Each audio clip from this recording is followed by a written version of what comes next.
Good evening and welcome to the Channel Studios here in London with your international news around the world in 5. Ukraine's armed forces say the port of Odesa has been hit by further missile strikes as European Council President warns of global food shortages. Charles Michel was reportedly forced to take shelter as he visited Odesa. 7 missiles were launched in the direction of a shopping centre and a depot. Video footage from the scene showed smoke billowing and rescue workers combing through piles of rubble.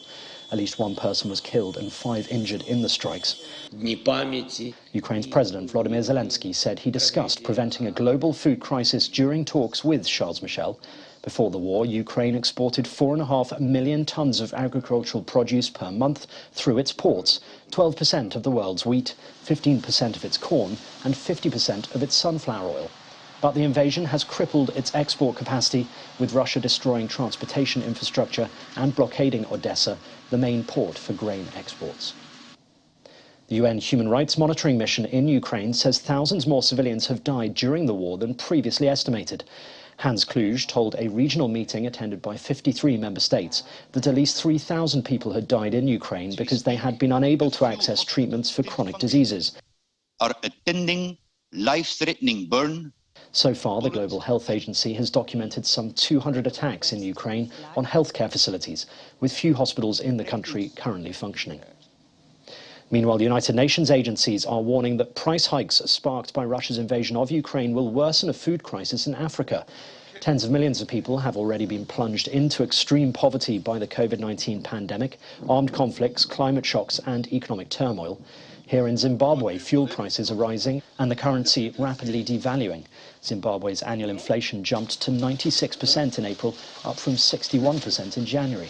This has had an impact on fertilizer prices, which is thought to have hit small-scale farmers the hardest. A curfew is in force across Sri Lanka after mobs burned down homes belonging to the ruling Rajapaksa family amid mounting anger at the economic crisis. The overnight violence capped a day of unrest that saw Prime Minister Mahinda Rajapaksa quit, but this failed to bring calm. Crowds besieged his residence and tried to storm it. Meanwhile, discarded files and smashed equipment littered the ransacked offices of the Sri Lankan government. 7 people have died and more than 190 have been injured since Monday.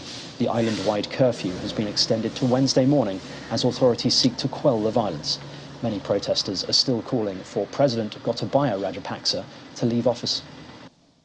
There have been protests in the Philippines after Ferdinand Marcos Jr., the son of a former Philippines dictator, won a landslide win in the country's presidential race. For the last 6 months. Also known as Bongbong, he addressed the nation after early results showed he'd won 56% of the vote, beating rival Leni Robredo, who had 28%.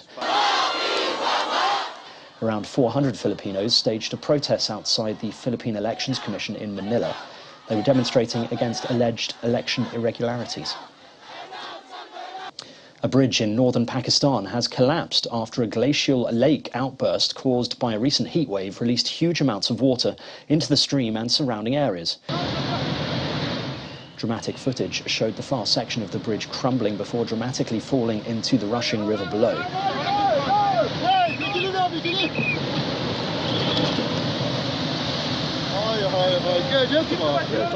It's thought the water volume at the Shispa glacial lake had increased by 40% over the past 20 days due to unusually high and abrupt temperature rises. In Hassanabad, local officials said they were ensuring that people were not stranded due to the flooding. And the government has set out its legislative agenda in the Queen's speech, which was this year delivered by Prince Charles for the first time. My Lords and members of the House of Commons, Her Majesty's government's priority is to grow and strengthen the economy.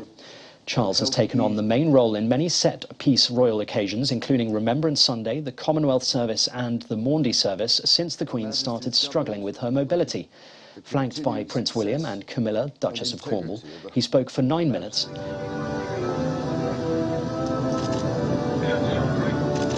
The state opening is one of the biggest constitutional moments for the head of state and something the Queen hasn't missed for 59 years. And that's your international news around the world in 5. Now back to the Channel Studios in Lagos.